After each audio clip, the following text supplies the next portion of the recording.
Nice to see you all joining. We're just waiting for our guest of honor to connect, and then we'll get going.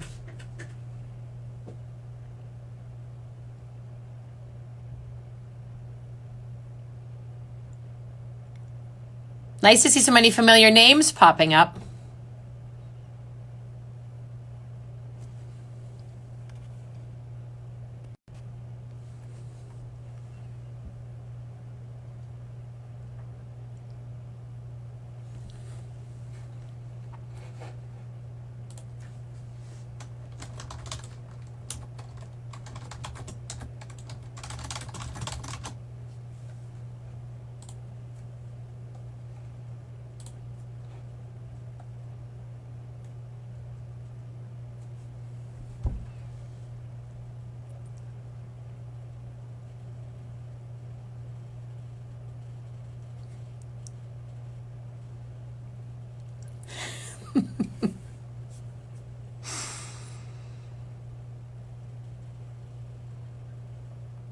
Well, right now I'm told we're having a little trouble with our connection, so we're just gonna wait.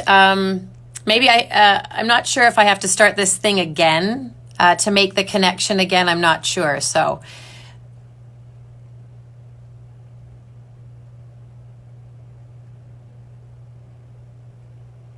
someone's telling us I love volleyball. It is my life. Well, then you're in the right place at the right time.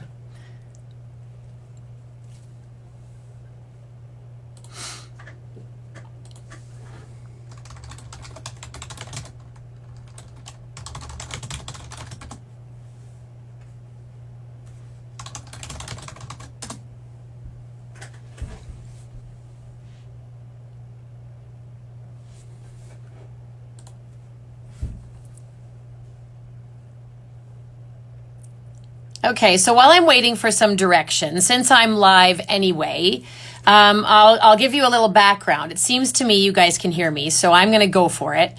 And we're super excited about giving this a try. And now some of us are, old dogs learning new tricks. So, and I'm talking about me. So anyway, nice to see you all. This is more fun than I thought it would be, to see some of your familiar names joining in and waving and saying you're excited about what we're going to do. So we're working on getting Mike to join in here, and then we'll get going with his story and all of that. But we're excited about this whole Canada Games thing, especially when COVID started for us, and we realized we probably wouldn't be getting into the gym anytime super soon for the oh, hi from Dauphin, cool, that we wouldn't be getting into the gym super soon for you guys that are Canada Games eligible, especially for you as athletes. You wouldn't have an opportunity to get to know your coaches. So this way we thought, well, hey, we can do this anyway. And, and we can make that connection. So I'm going to communicate a little bit with Chris here, and then I'll be back. So you may have to watch me do that. So so there we go. So I'm going to try and make some connections here as we go. So if you can sit tight and just wait for us, please don't go away. Don't go anywhere, and we'll try and make this happen. Okay.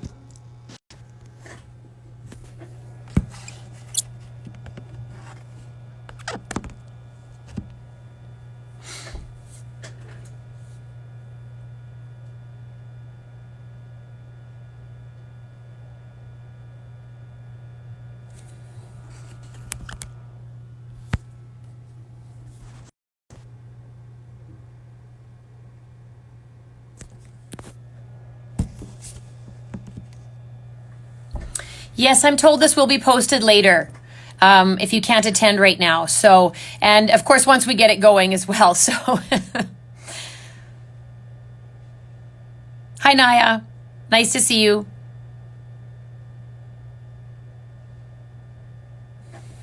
I'm told to wait 1 sec. I think Chris Voth is our technician today, and he's trying to help us get going. So we're putting our faith in him. So we'll see how that goes.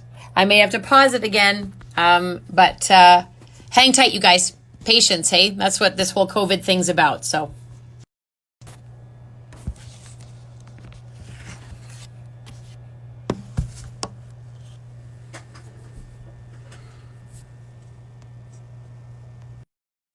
Okay, I'm told Mike is tuning in here, so we're just waiting for him, and it looks like he's joining us. Hello, Michelle. There he is. Hey, Mike.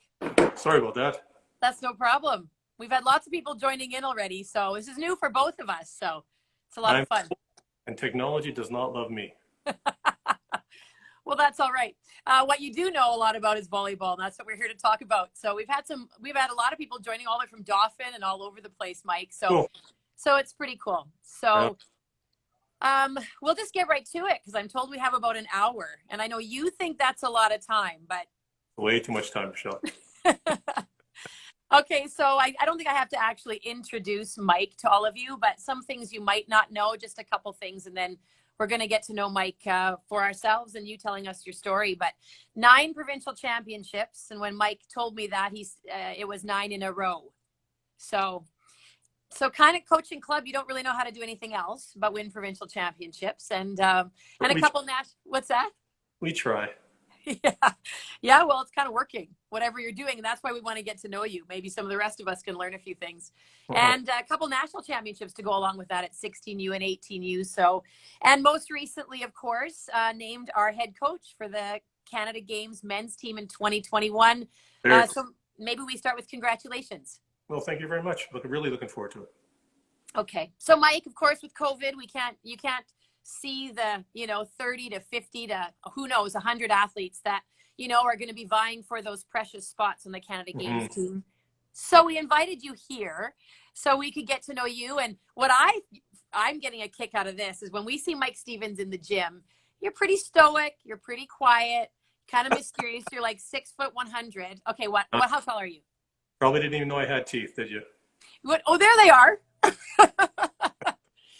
Anyway, a lot of us, I don't think a lot of players would know, and I can say this because I'm in the same boat, played a long time ago. Your volleyball in a player's position was a really long time ago, but you did some pretty special things. So when did you start playing volleyball? And maybe just run us through your story. And if we see some good questions, I may jump in, or if I think of something, but go ahead and start with your story. We'd love to know where volleyball fit for you.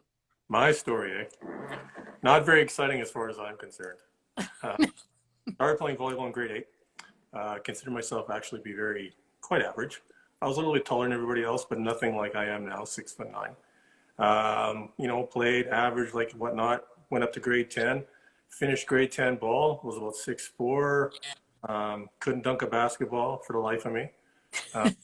Don't know what happened during the summer. Came back to school and I was about 6'9". So 2 months. 4 or 5 inches, you can do the math, and everything hurt, step off the curb, sprain an ankle, walking giraffe, you name it, I've heard it. My wife used to call me spaghetti legs back in the day, which really it is what it is. And then just things, for whatever reason, just came together.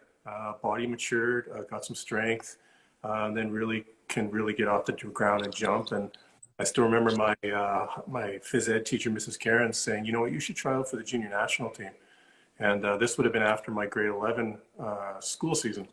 And I'm kind of looking at her going, what's a junior national team? I have no idea. I'm completely ignorant to the game, I'll be honest. So the school paid for it, and I went up to tryouts. And back then in the day, if you were big, you played middle. So I was a middle player and made the team.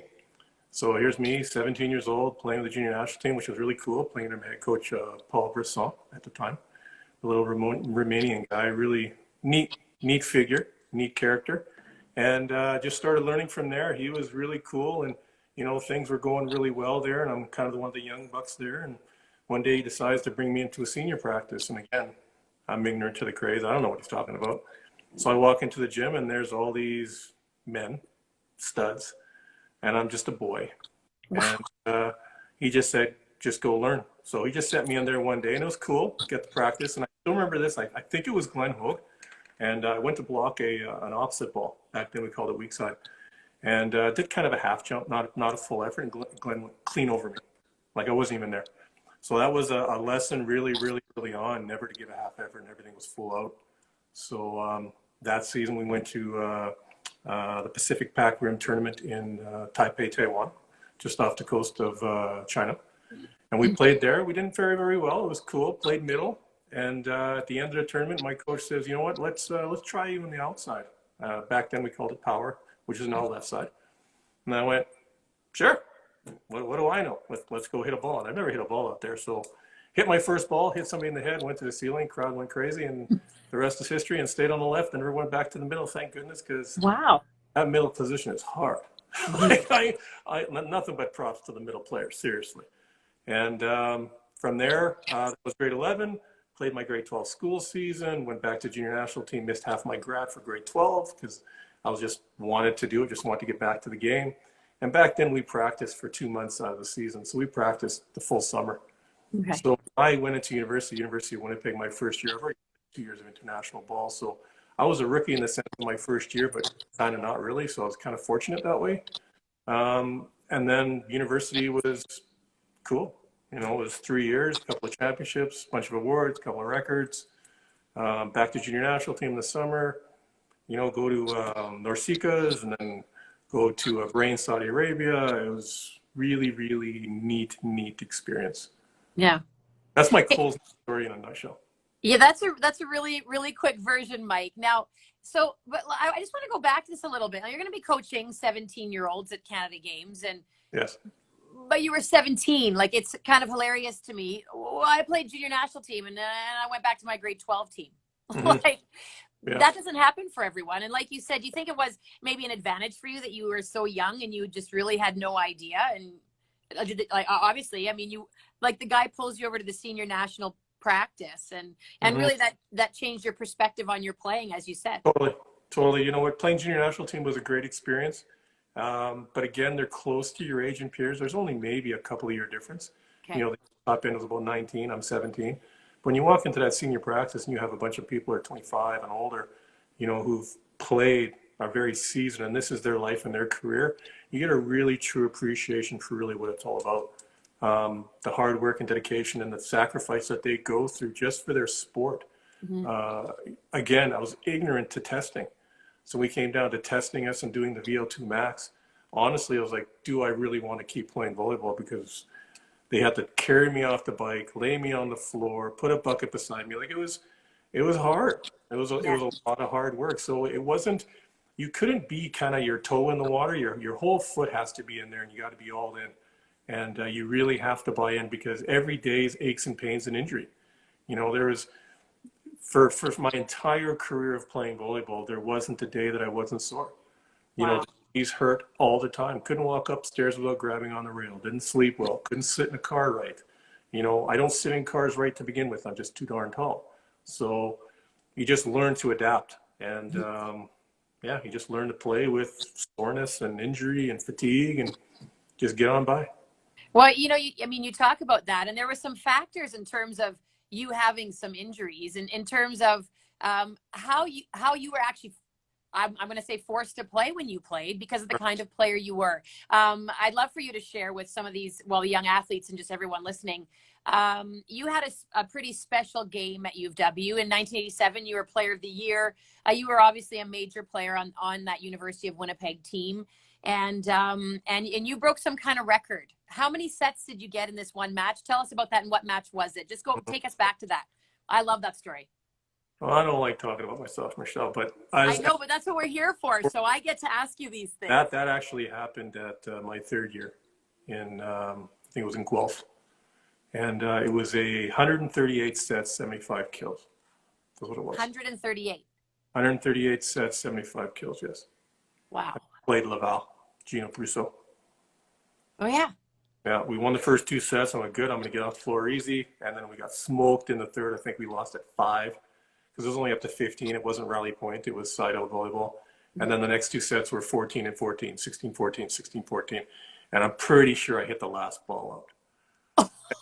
I'm pretty sure. I ain't going to lie. I'm not going to say that I was over the moon disappointed.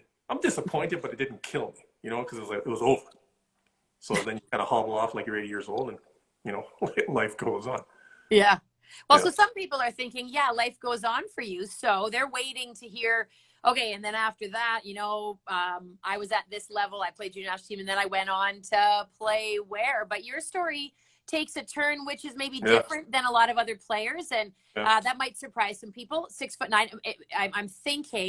I'm thinking that it might have disappointed some of your coaches, the decision you made after 3 years of university, correct? Correct. After my third year, and you have to understand is I think the science of the game has gotten really, really good. Back then, science was there, but it didn't really dictate. So you really played through injury, and you actually played ignorant. There was no such thing as really load management back then. So, you know, the 75 kills and 138, that's astronomical. I was actually looking at my books today, and in two years, I had 3,500 sets. That year, that record year was 2,100 sets and 1,100 kills. That's an entire career for some people, but for me, you know, it was just kind of life. So yeah. Anyways, after I finished playing my third year, I was asked to join the national team at the tournament of the CIAU or CIS or U Sports. Same thing. Just the name has changed over decades, and I just said no. No, I can't. I need to rest. I need to heal. And I want to take some time off. I told my university coach I'm coming back next year, but I want to get my degree. There was kind of that understanding that they wanted me to come play national team and kind of forego that. But I started some 3-year journey, and I want to finish it, and it would just take me 1 more year. So I went back to school, didn't play. Received a lot of, I'm not going to say a lot of pressure, but a lot of conversation as, you know, interest, want to come back. But everybody respected the decision and just kind of let it be. So that was really nice. So I graduated at the end of the year, did really well in school. And then, you know, I kind of went, well, I'm not really understanding how come my body doesn't hurt anymore. Because ever since I grew those 4 or 5 inches in that summer, the body hurt all the time. And this was the first time in years where there was no pain. So pain was my normal. So when there's no pain, now you go, wow, this is what really life could be. Do I want to go back to the grind? I've been away. I love the game, but do I love the game that much? So I decided, I've known some police officers at that time. And the police team actually came and played our university team. And that's how I kind of got to know them and whatnot. And they used to play volleyball players at university. And we talked about the job and everything, and it interested me. And I did my research. I spoke to the superintendent, and it goes on and on and on. And went to a court case to see how they testify in court and applied. And, you know, at that time, 1,800 applicants for 24 positions. So usually you don't get hired the first shot. Right. So my thoughts were, I'm not going to get hired the first time, so I'll go play pro for a while. And again, I don't want to seem ignorant, but it was just like, I'll just go play volleyball. I'll just go overseas and play volleyball and make a paycheck, and I'll come home and I'll do whatever. And lo and behold, I got hired. Who knew? Like, really? First shot, I went, oh, I got hired. So I still remember the inspector calling me in August and saying, you got a job. And I went, oh, well, when do I got to start? And, you know, he's not happy because there's a lot of people trying out for this. But, you know, I just graduated university in April, just finished playing ball. And I've never really had a job before. You know, I worked at Safeway in produce. I never worked for my money. You know, life was very easy for me with regards to that. I've been very, very fortunate. I'll admit that to anybody. And I joined the job and just kind of went 1 year, turned into almost 28, and I retired. I have zero regrets. I had a great time. I have a great family, a couple of great kids. National team asked me to come back when they were trying to make the Olympics in the 90s, and contacted the chief of police, unbeknownst to me, and asked if I could get a leave of absence for 18 months. So my inspector calls me in thinking I'm a part of this coup, and I'm not. And I'm kind of taken aback going, well, why are you all upset? And he throws this letter in front of me, and he said it's stamped with 18-month leave of absence. Well, leave of absence, you know, means you're not getting paid.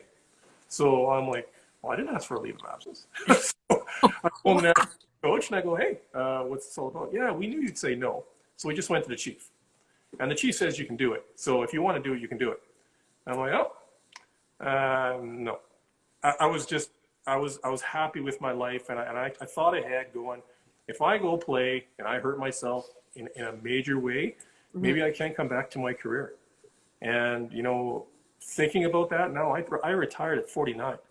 So I don't have to work anymore. Like, I'm very fortunate. So I think I made the right decision. I I haven't had surgery for my knees, my shoulder, my hips, my back. Like, I'm good. I talked to a lot of friends who've gone through those things, and they have those, those lifelong pains and aches and ailments. I call it big man disease. My feet are sore because I'm 6'9". I'll get off the couch and I'll throw my back out just because, and I'm old, I'm 53. That's just the way it is. Yeah, so I got the old man stuff, but when it comes down to the volleyball, I'm very fortunate not to have those long-term injuries. Yeah. Well, Yeah. I would say you and I are on opposite ends of the spectrum, and yeah, I never had a lot of pain. I would have loved to have had some pain, actually. Yeah. No, you know But, what? I'm 6'9" now. Give me a couple of years, I don't mind being 6 feet. oh, there you go. Yeah. Yeah. I'm about done. I'm about done being 6'9". Too bad you can't share those with some of the rest of the players, especially some of them that are watching right now. I'm good. Hey, we had a question there. You talked about, I think maybe some of the young players will wonder, like, how did he get 138 sets? You don't even play that long. Well, that's because back in your day, while we weren't playing Rally Point, and a question came in, it was, and we're going to jump around a little bit here, because if I grab this question, we'll go away. But we kind of got most of your story there. Besides the fact that you played volleyball for the police, and I'm not going to suggest that's why you got the job. But anyway, I'm just Yeah, I did. But I am going to ask you a question that was asked: is that, has training changed, do you think? Now let's address that. That was super physically challenging. Side out volleyball, you couldn't win a 5-game match within 2 hours sometimes. Do you think, like many things have changed because of Rally Point, that would be one of them? The question was, has training changed since Rally Point? Has it changed per se? What systems, offenses, defenses, those things all change with time. Everything evolves. So I think that's really the big change. But when it comes down to the training itself, I think there's just more body awareness. I think the science has come in where there's an appreciation that the body can only handle so much. Our bodies aren't made really to be jumping over and over and over again. That's not what we're here for. And take like for me, 6'9", 235 when I played, I'm heavier now, obviously. That's a lot of weight to throw up and down. And again, that's the numbers that you were given that's just attacking. That had no blocking involved. That had no spin serves involved. That had nothing. So you can add those numbers on top of that. So back then it was just go and compete.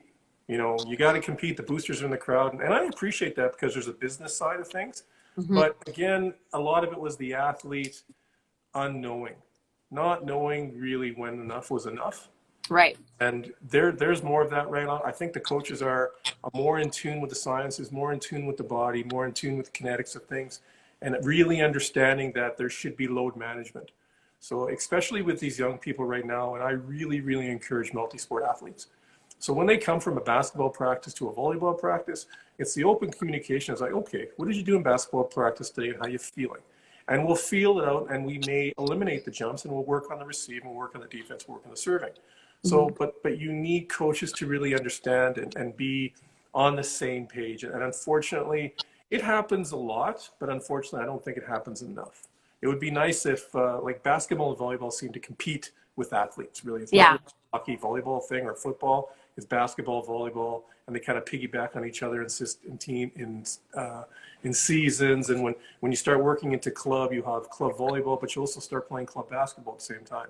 So those elite guys. So they're going from sport to sport, and it's tough. The reality is it's really tough to reach your height playing both sports at a high level. It is. It gets to a point where you're going to have to decide what road you're going to go on.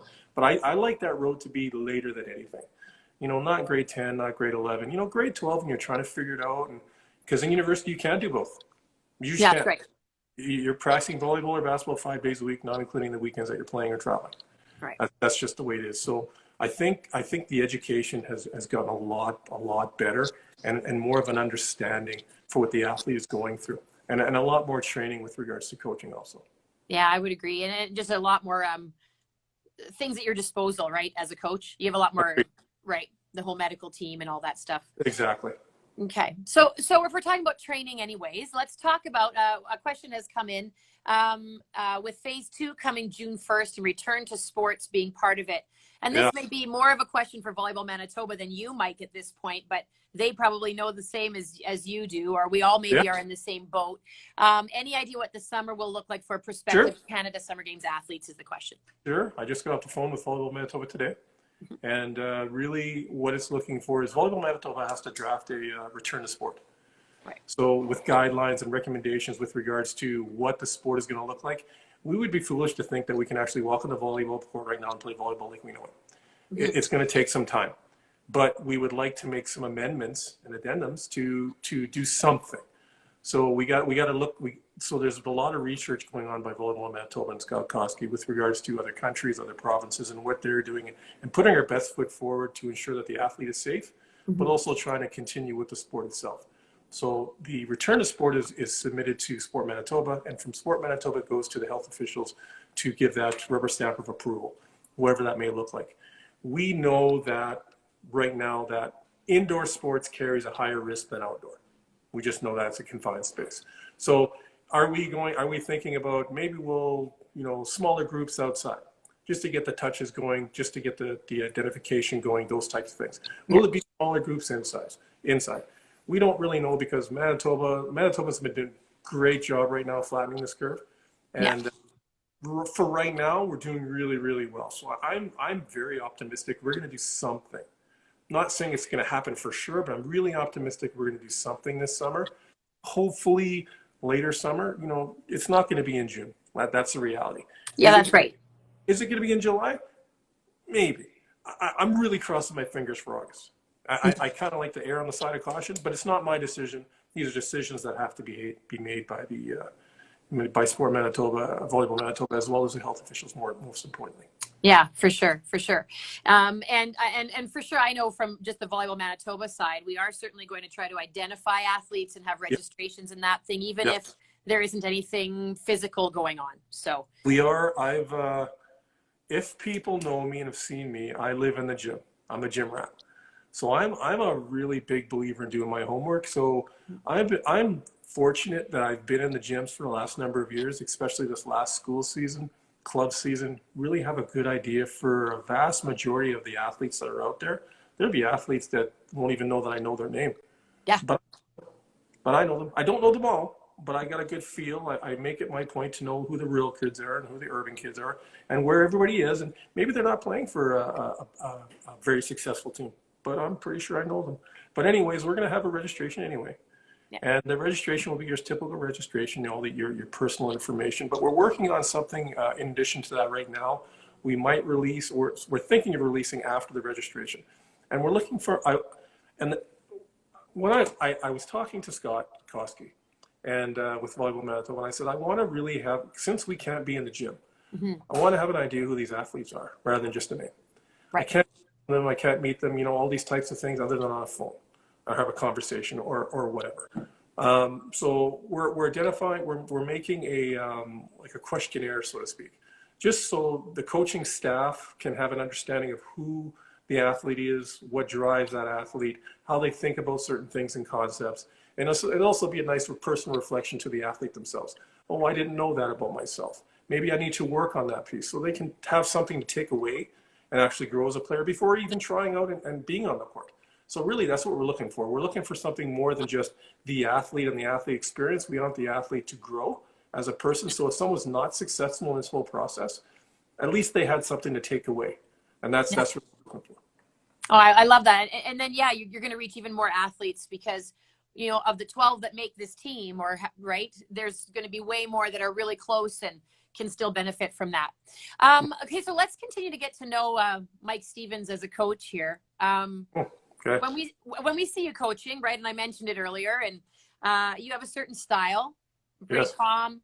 If you'd watch you coach in a match, you're like, does the guy say anything to those guys? Well, I know. Wasn't always that way, I'll admit it. Well, that's my question. Your coaching style changed over the years? Totally. Yeah. Totally. Yeah.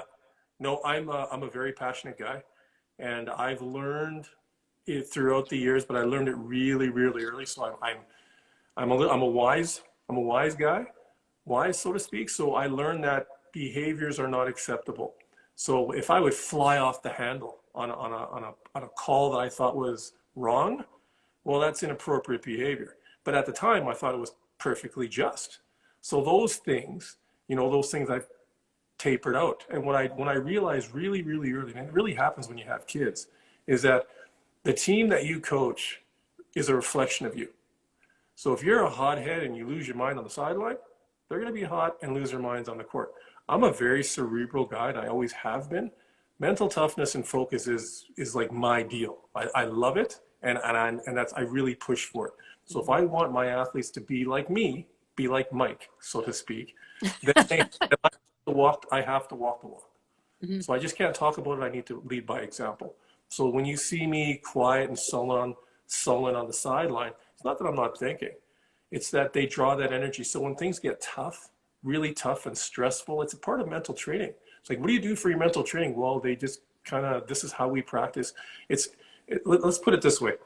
Energy is, to over celebrate all the time is energy that can't last. You just can't. So when things are going bad, where's your energy coming from? It can't come from your celebration. It's got to come from somewhere. So it's got to come from your mind. It's got to come from your focus. So that's a really, really big piece for me. The mental game is really, really big. And if you watch my teams throughout the years, and we've been very successful, there are years we haven't had all the top athletes per se. I've been fortunate when I recruit that I get a lot of good athletes that want to play, which is great. But there's been occasions where they're not all there, but they take on a persona that they understand what it takes to win. They understand that. They understand what it takes to sacrifice.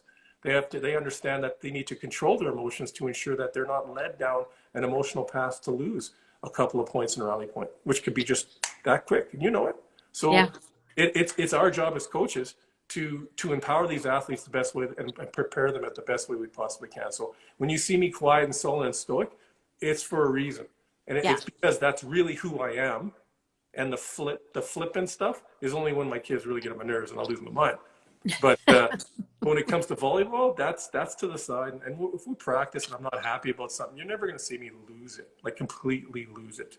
I'll get real close and, my voice will raise, but it'll be that low growl. And everybody understands. And I got this way of looking at someone and they'll know if I'm not happy. So they get it. But that's a lot of police training too, though. So, the two worlds kind of help each other out, really. So the police worlds help me coach really, really in a really good way. Yeah.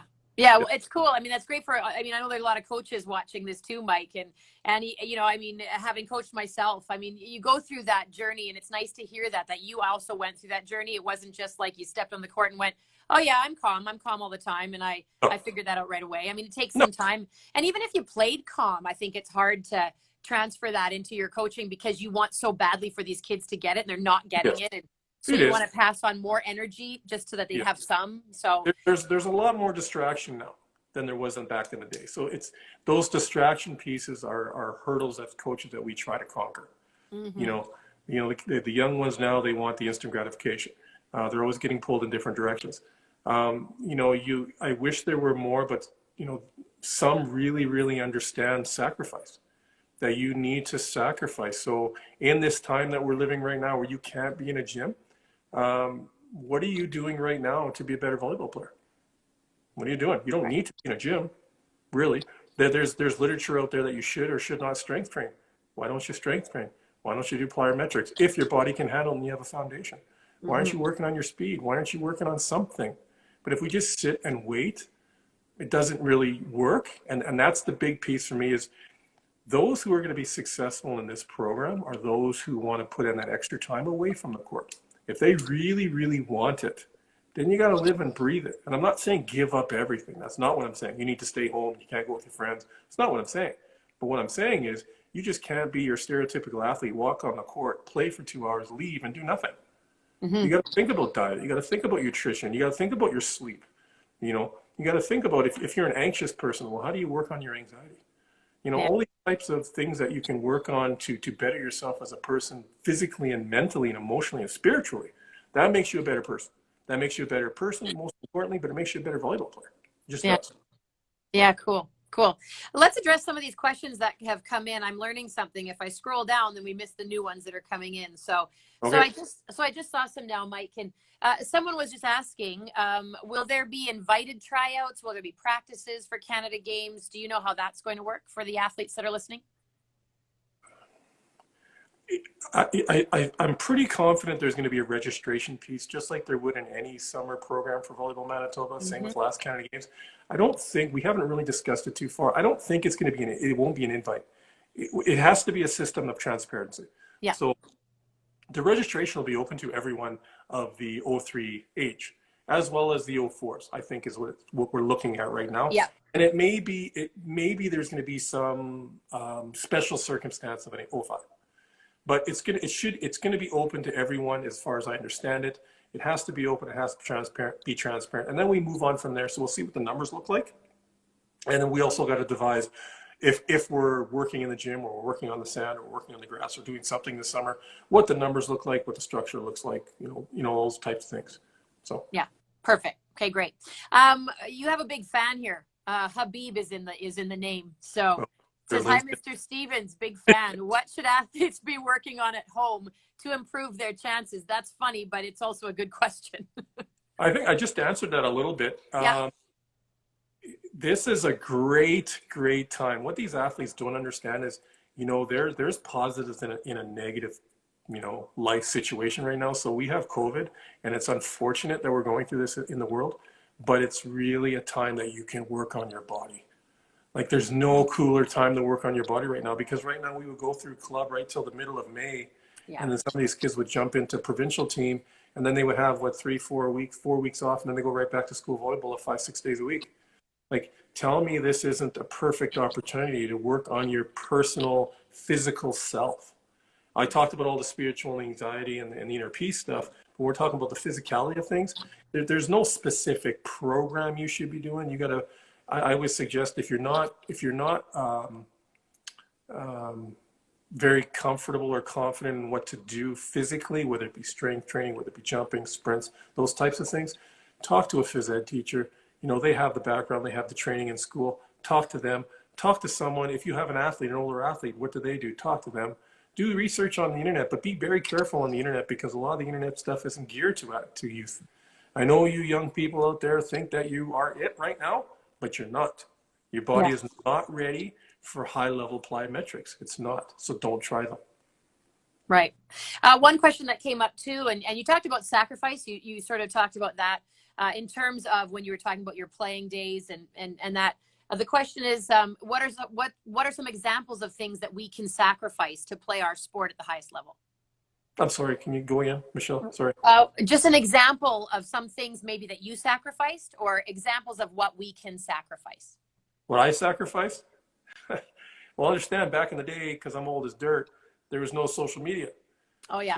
There was no instant gratification. My phone wasn't bigging all the time, and I wasn't being pulled in all these different directions. If I want to get a hold of somebody, I'd have to get on my bike and go see them or get on the phone. So now, the biggest piece right now is the youth get pulled in so many different directions immediately. You'll have 2 or 3, there'll be in group chats, and talking about different things. And then they just kind of peter off and their mind goes somewhere else. Really, the thing they need to sacrifice is they need to get a schedule. Get a schedule, get a plan. Just like us coaches, what's expected from us is to have a yearly plan with regards to our Canada Game athletes. These athletes should also have a plan of their own. So what does their day look like? On this time, during this segment of time in this day, I'm going to do this type of physical activity. Whatever that may look like, but you got to be doing something in hopes to make myself a better player. That's what they need to do. So it's just really about organizing time, and don't be so so hasty to fly out the door and go do something because it seems cool at that moment. Well, I haven't done my physicality yet today, so I need to do that first. Then I'm going to go out and enjoy my friends. So it's just about priority. That's all. Yeah, it's great advice in this day and age for sure. I think it's that thought process. We have a question here. Looking into what may come of the 2021 volleyball season, would you like to have opportunities to train with your prospective athlete pool? I guess during the 2020 to 21 volleyball season, would you like to have opportunities to train with the prospective active athlete pool? Maybe, I'm not exactly Are we sure. talking about the school season, maybe? Maybe if you, Probably. you know, yeah, maybe. Yeah. Uh, it, bottom line is school ball takes precedent over Canada games. When they're playing club ball takes precedent over Canada games. But would I like to get in the gym once a week, once every 2 weeks, whatever that may look like with the athletes? Absolutely. I really, really would. I think that would be very, very beneficial. As you know, I'm not coaching club this next coming season, so I'm affording myself the opportunity not to be attached to anything, to watch the kids, to communicate with them, to give them feedback as much as possible if they want it. You know, I don't want to step on toes of any coaches out there who are coaching school and coaching club, but you know, if they want me to practice, if I'm available, I'll come to practice, whether it be school or club. No question. There's no favorites. I'll be out there. I want to see the kids. I want to give them insight. If the coaches have questions, I'll answer their questions, whatever it may be. Yeah. Well, I mean, that almost gives me an idea, not a bad idea for coaches. You know, instead of going to an extra practice with you, why not bring you in? And I speak from personal experience. It was kind of beneficial for our little team. Okay, so we don't have a question right now, but I want to lead you further down on this Canada Games thing, getting back to getting to know you. I want to make sure before we run out of time that you have a chance to talk about your coaching staff, because in getting to know you, coaching this Canada Games team, boys, you need to know who's coaching with Mike, because that will really also be a big part of what's going to happen and what that's going to look like. Right on. Okay, Michelle, I am very lucky and fortunate to have some cool staff. Cool is the word that I use a lot. So if you're around me, it's just kind of like and the for me. So about something, it's cool. So I'll talk about Ryan Hudson. I have two, Ryan Hudson and Adam Schreimer. Ryan Hudson can be my assistant coach, and Adam Schreimer's listed as my manager. But the reality is it's an assistant coach and assistant coach. I don't look at that manager piece as meaning anything. So what the boys need to know out there is we have two assistant coaches coming in, not just one. So my first one is Ryan Hudson. Ryan Hudson is he's played, I believe, 5 years at McMaster. He was a setter back in the 2000 era. He played Canada Games from my recollection. I want to say 05, but I'm not 100% sure on the year. Okay. Right now, he's had some really cool success on skills camps. I'm not really sure. I think it's Be the Best You Can Be or something like that through the quota. He does that with his family. He's had some really, really good experiences in JV, some successes there. He just won Quad A varsity. He's very knowledgeable. We've had some really good discussions. We think surprisingly very similar. I didn't think it was you know, not saying that in a bad way. It was really, really cool because I've never really spoken to Ryan before. I've watched him on the sideline, and what I liked about Ryan is he was really calm. He was calm there, and you can see he was intense, but he was calm. So I like that. And you can see he was prepared, obviously, because he won provincials. So that's really cool. So I'm really looking forward to work with Ryan. And Brian and I are taking some courses right now, so we get to have some dialogue through the numerous courses we're taking for you young people. So and there's a lot of courses you're taking. And there are a lot of courses. So that's Ryan Hudson. Ryan Hudson, cool guy. Other guy, cool guy, is Adam Schreiber. Adam Schreiber's about 25, going on 26 years old. I've known Adam since he was 9 years old. So I've actually coached Adam when he played basketball when he was 9. It was kind of neat. I coached Adam when he was 16U when we won nationals, our Western nationals. So that was really cool. Adam had a really cool high school season or career. He's a setter, 6'7" really big, really long, really athletic, and he went to Trinity Western Spartans on the West Coast. Very much a lot of success out there. You know, I think he had Rookie of the Year, Tournament MVP. You know, you list the accolades he's got them. He's got national championships, all that kind of stuff. So he's really good and real cerebral. He's gotten better every year out in the Trinity on the West Coast. And, you know, after his 5th year, he left the program and he went to play pro in Germany, I believe. And he played for a year and decided it wasn't for him. And he decided to come back and give back. And now he is one of the assistants at Trinity working with their setters. So I've been very lucky to be allowed in the gym of Trinity with Ben Josephson. And he invited me in just to see how they work, and because I just love to learn. And they do some really, really cool things. So Adam as well as Ben Ball are really responsible for their setting. And the cool things that they do is incredible. Absolutely incredible. Just to watch Adam change from a player to a coach and just the athletes on this team are going to be so excited to work with these two gentlemen. It's just going to be awesome. Yeah. I'm imagining being a young setter, anticipating working with Ryan and with Adam, and just the cerebralness of setters that you have now gathered. It's cool. You know, when you have two setters who played university at his highest level, and then you have another one who's gone overseas and all those types of things, and you have them teaching that skill, that's immeasurable. You just can't measure that. That's incredible experience for these young men, because these young men aren't going to get it. It's amazing. So I'm really excited for them. Really excited. Cool. I'm a bit of a fan of setters' minds. So yeah. Anyway, okay, let's. Setters always make good coaches. Some volley video just made that comment. So thanks. Then I didn't have to say it. Okay. Hey, let's talk about Canada Games, Mike. Yes. I know you didn't play in the Canada Games.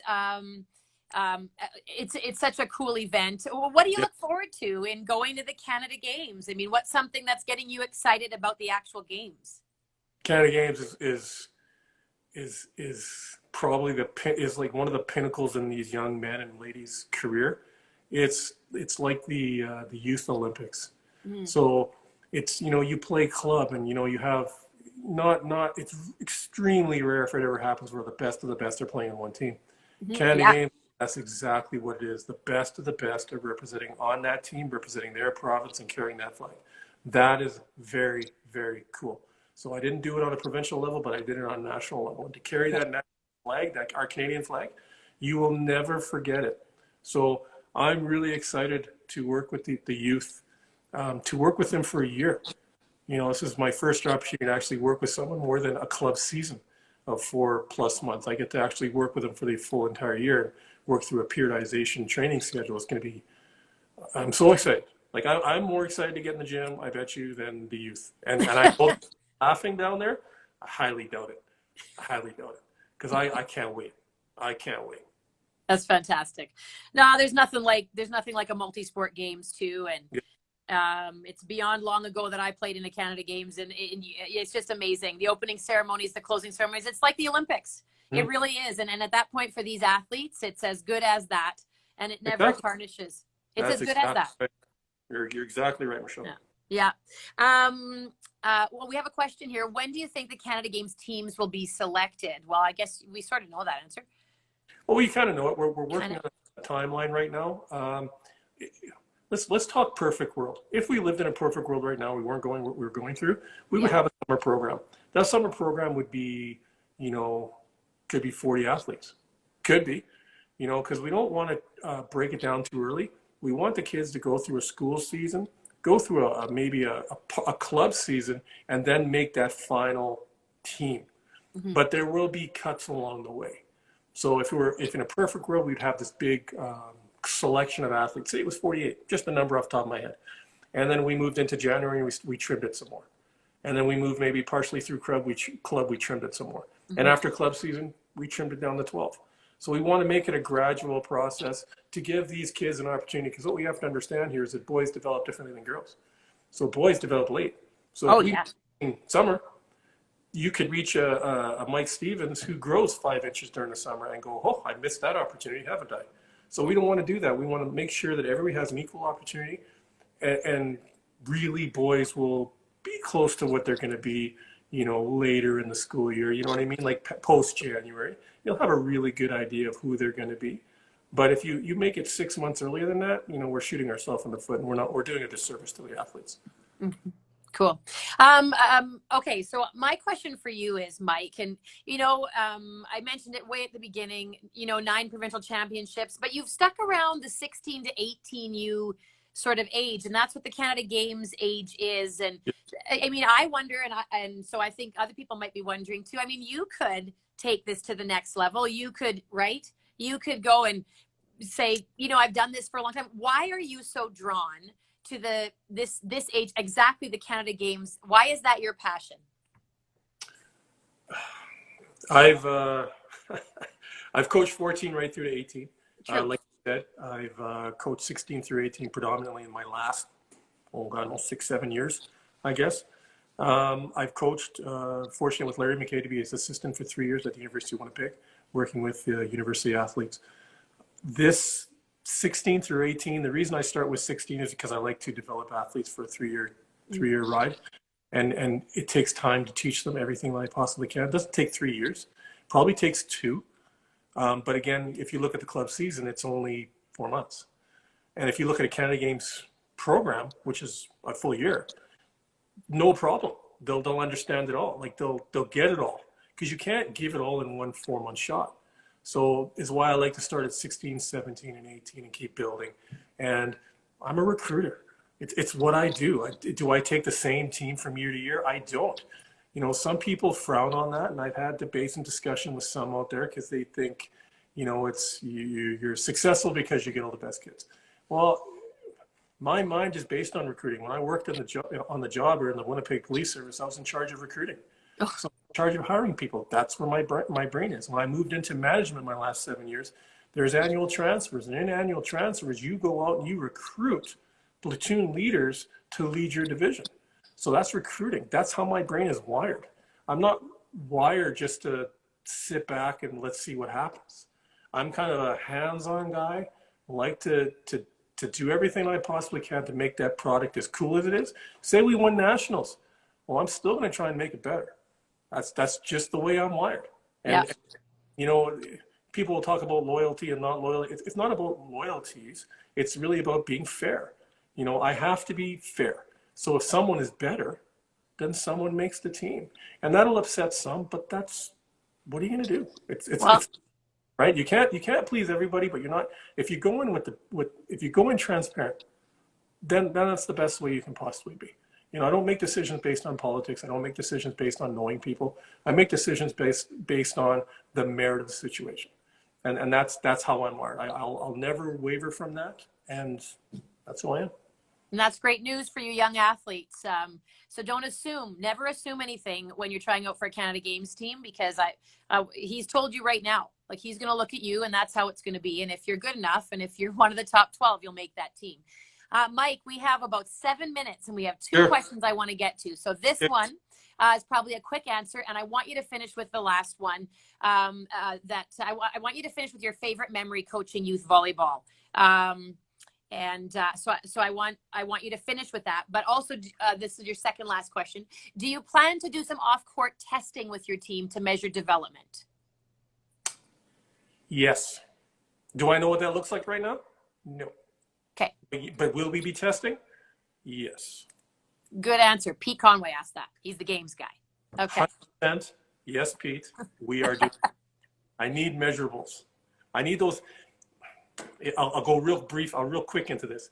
There's tangibles and intangibles. The tangible things are how tall are you, what's your wingspan, how high do you jump, all that kind of stuff. I want to know that kind of stuff.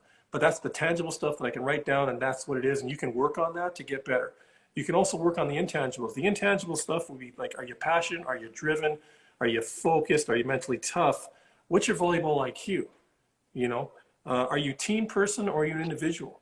When things get tough, do you get down? I had a young man this season, you know, his offensive game wasn't going really well. And he got down. I said, listen, you can contribute in other ways. I need your blocking, your serving, your defense, and your receiving to be on point. And that way you can contribute to the team. So that's what the young guys need to understand. Just because a skill set leaves you, you can contribute in so many different ways to make that team even better and cooler. And that's very important for me. I need to know that you are not going to give up because something's gone wrong for you. And you're just not going to put your tail between your legs and walk away. I need to know that. I need to know that you're going to stand in battle, find another skill to better that team. That's very, very important for me. And if you're not that person, Canada Games ain't for you.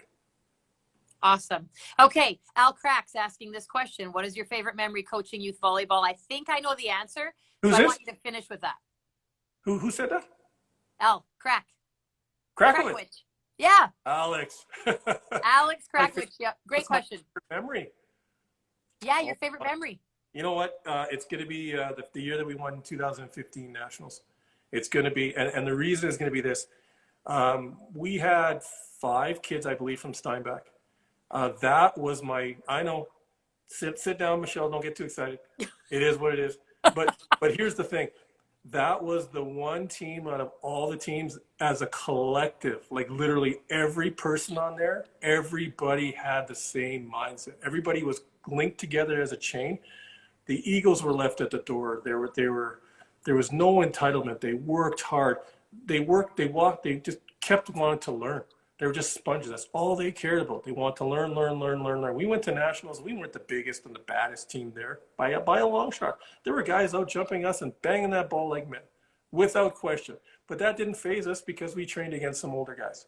So their minds were really, really good. And we went there. We never dropped a set. Didn't drop a set. I think 3 teams got 3 or 4 sets over 20. Other than that, it wasn't. They were so driven and focused, incredible. When they won match point, it wasn't a crazy celebration because it was, oh yeah, and they kind of threw their arms up and they went and hugged. But it wasn't over the top, you know? It was just because their minds were so sharp. That's my favorite memory because the mental game is so important to me. And when athletes really buy into that, oh, that's it. The game gets really cool. When you can understand what your opponent's going to do, when you can anticipate the next move, the game gets cool. Really, really cool. But to do that, you got to drop the ego and you got to have humility because you can't learn without humility. There's time and place for ego, but not in learning. Right on. Well, you know what? I figured that would round this out really well, Mike. And that's something for every single athlete listening and every single coach to strive for. And it seems to me that team won. And like you said, they celebrated, but it was just because that in their minds was what was supposed to happen. Yes, the emotion came later. Yeah. It was really a big collective, and the tears came later. It was incredible. That was 5 years ago.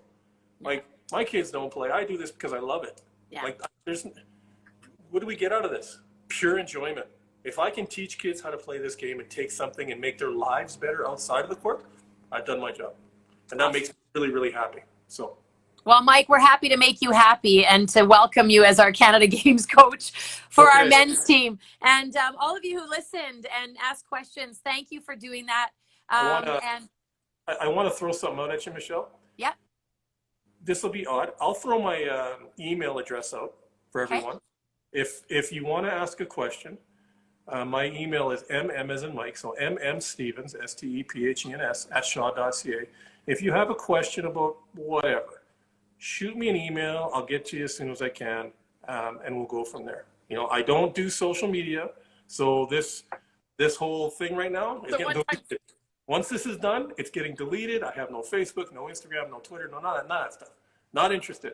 So if you want to get a hold of me, email me. But we might do this again. Next Wednesday, actually, at 7 o'clock, we're going to talk to the women's coach, Alex Cron, and I'm super excited for you guys to get to know her, too. Mike, you were amazing. Everyone's saying thank you, and thank you very much. And it was really cool to chat with you and get to know you a little bit. Man, you smiled a lot in that hour. So what? I worked out my face today. I could train you in that. I am okay at that. That's enough smiling for the week for sure. All right. Well, if everyone could, and you're getting lots of thumbs up, Mike, we thank you. We're really proud you're representing us at the Canada Games, and you make Manitoba Volleyball proud. And